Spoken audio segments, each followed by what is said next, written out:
William Paley, British Christian apologist and philosopher of the late 18th and early 19th centuries, once wrote that design, divine design, can be easily detected in nature's most marvelous works.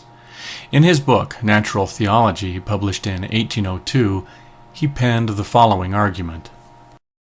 In crossing a heath, suppose I pitched my foot against a stone, and were asked how the stone came to be there, I might possibly answer that, for anything I knew to the contrary, it had lain there forever. Nor would it perhaps be very easy to show the absurdity of this answer.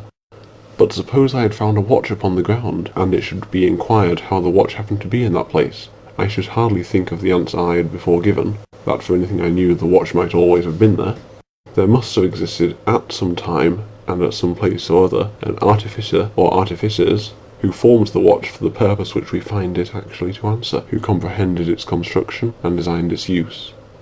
Every indication of contrivance, every manifestation of design which existed in the watch exists in the works of nature, with the difference on the side of nature of being greater or more, and that in a degree which exceeds all computation.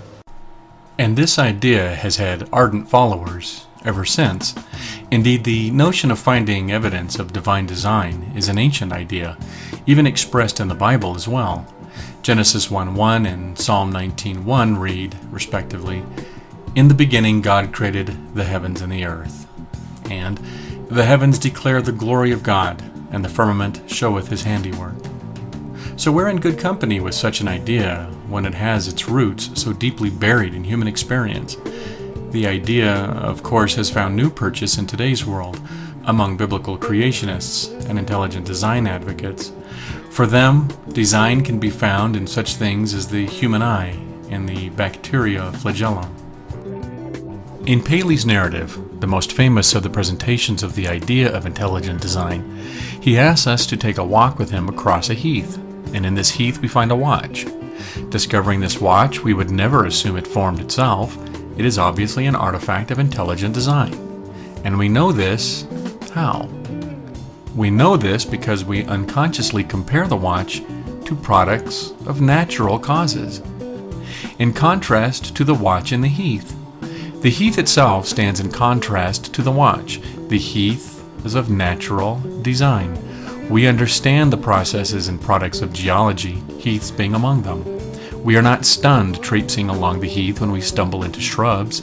Indeed, the entire heath is filled with them.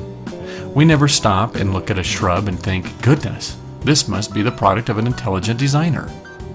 We've never seen an intelligence design a shrub outside a painting or stage prop. Heaths naturally have shrubs, which is why the watch would stand in such stark contrast to all the low-lying vegetation. It is the very fact that nature isn't designed that allows us to see the watch as a product of intelligent design. And not only that, but we know why intelligently designed objects were designed. Designed objects are designed for a specific purpose. A watch, for example, is designed to tell time. When you see this, you know it was intelligently designed, because it doesn't look like this. And we know for what purpose this was designed. But creationists will tell you this was designed. How do they know? When you see this, you know it was intelligently designed, because it doesn't look like this. And we know for what purpose this was designed. But creationists will tell you this was designed. How do they know? When you see this, you know it was intelligently designed, because it doesn't look like this. And we know for what purpose this was designed. But creationists will tell you this was designed. How do they know? When you see this, you know it was intelligently designed, because it doesn't look like this. And we know for what purpose this was designed. But creationists will tell you this was designed. How do they know? How do they know? Do they know because a watch doesn't look like a rock or a shrub?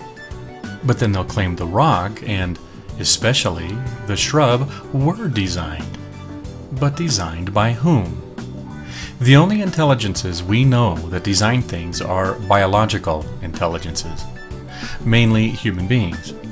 Human beings are biological entities which possess the kind of intelligence that can design things. One could argue that other animals design, maybe even some insects, but these are biological too. So this tells us nothing about a supernatural intelligence which designs. How can it follow that a supernatural intelligence would design in the same way a natural intelligence does? One cannot simply point to something complicated in nature and say that it is an example of design from a supernatural intelligence because it resembles, in some rudimentary fashion, something from human design.